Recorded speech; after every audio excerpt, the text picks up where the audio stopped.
Leto se še dobro začelo, ni pa sem že na prvem velikem salonu v Bruslu. To je že 101. šov, so očitno organizatorji začeli šteti že zelo zgodaj tele salone in tudi veliko bolj lokalen je bil včasih. Zdaj, ko so organizatorji v Ženevi naredili vse narobe, kar se da, pa postaja bruseljski vse bolj pomemben. In zato sem tukaj tudi jaz. 5 svetovnih premier so napovedali in najbolje, da začnem s črko A. Katero pa?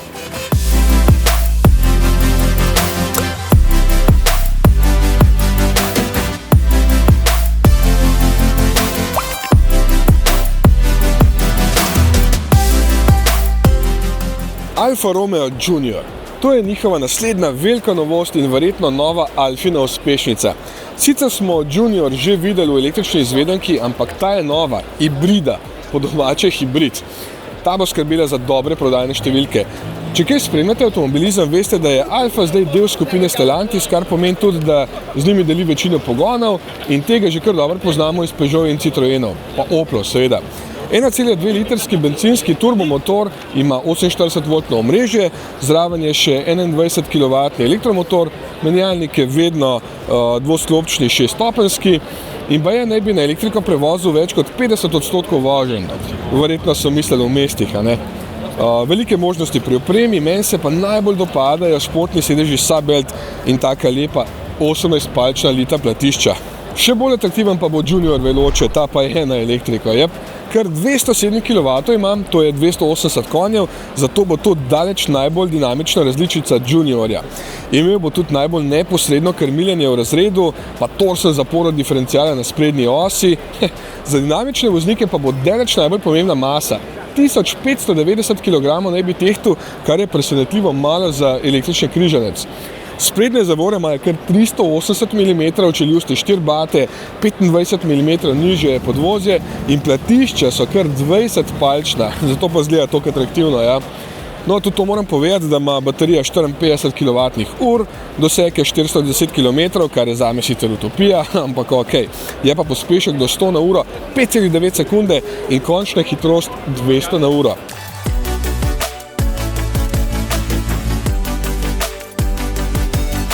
Evo, že na naslednjem razstavnem prostoru pa je naslednja velika svetovna novost, DS number 8. Prvi DS z novim poimenovanjem, evo, takoj pokažem. No je za Francoze številka, potem tale krogec je tukaj v obliki diamantka, 8 je pa pač velikost avta, ne.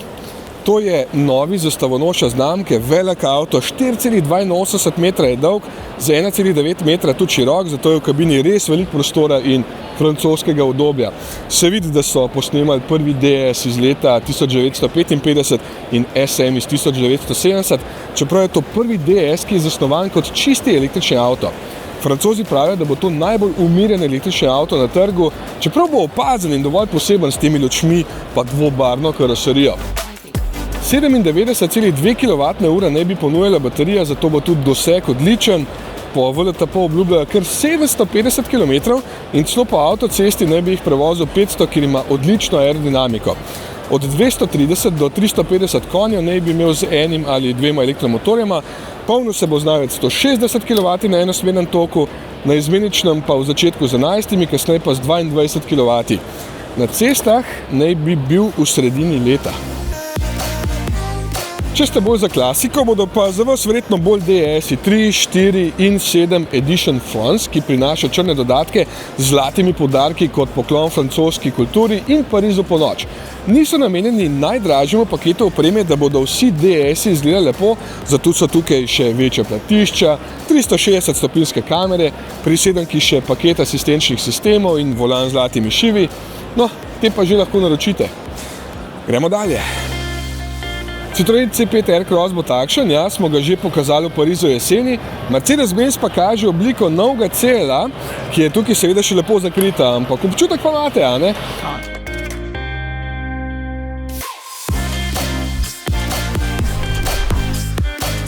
In Renault tukaj prvič kaže notranjost novega Twingeca. Evo. Takšno bo.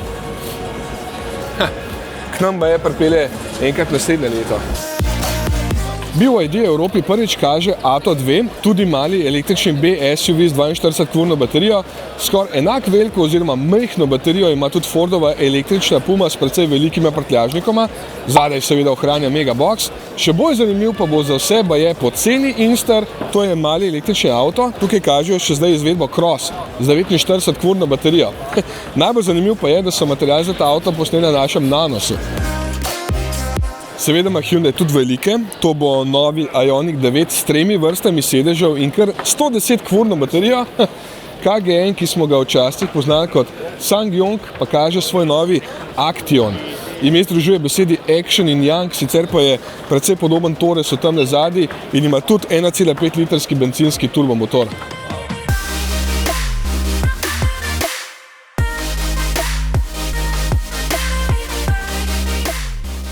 Pa Mazda, šestica je tudi zdaj električna in nič več karavan, kar je zelo užalostilo enega mojega kolega. Ampak mu bo vseeno všeč, da ima 5 vrat in da sta na voljo 2 bateriji, 69 in 80 kWh za izvedbo long range. In ko sem se že ustrašil, da bo Corvette E-Ray električen, sem izvedel, da ima tukaj še vedno 6,2 litrski bencinski 8-valjnik s 500 konjički, spredi pa je dodan še 160 konjski elektromotor in dokaj majhna baterija za 1,9 kWh. Lipicanca je zdaj več kot 660, pospešek dostopa 2,6 sekunde, tako da sem pomirjen. Smart je postal hecna znamka, včasih so bili to mini, v bistvu mikroavti, danes pa je to znamka v kitajskem lastništvu, tako da so zdaj to tudi takšni križanci. Dobar, ta je koncept, ampak so tudi ostali avti zdaj precej večji. Drugače pa kar veliko je kitajskih avtomobilov.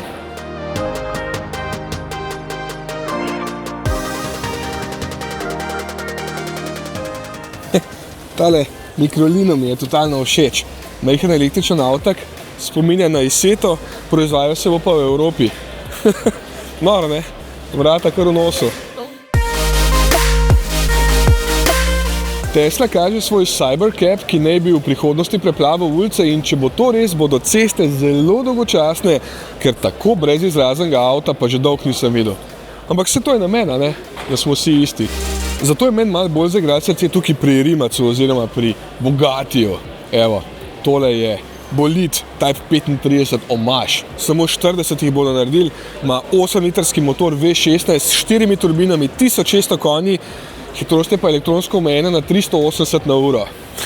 Nore zmogljivosti, ni za na cesto to.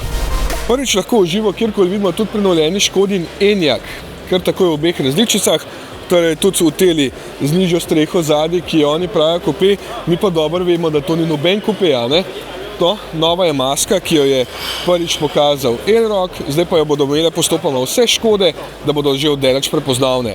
Tudi znotraj je malo polikano vse skupaj, tehnika je pa praktično enaka, kot je bila že pri Enyaqu, ki sem ga ravno ob koncu leta vozil na Portugalskem. In še zadnja velika novost, Toyota Urban Cruiser. Vračajo nekdaj že poznano ime za kompakten križanec.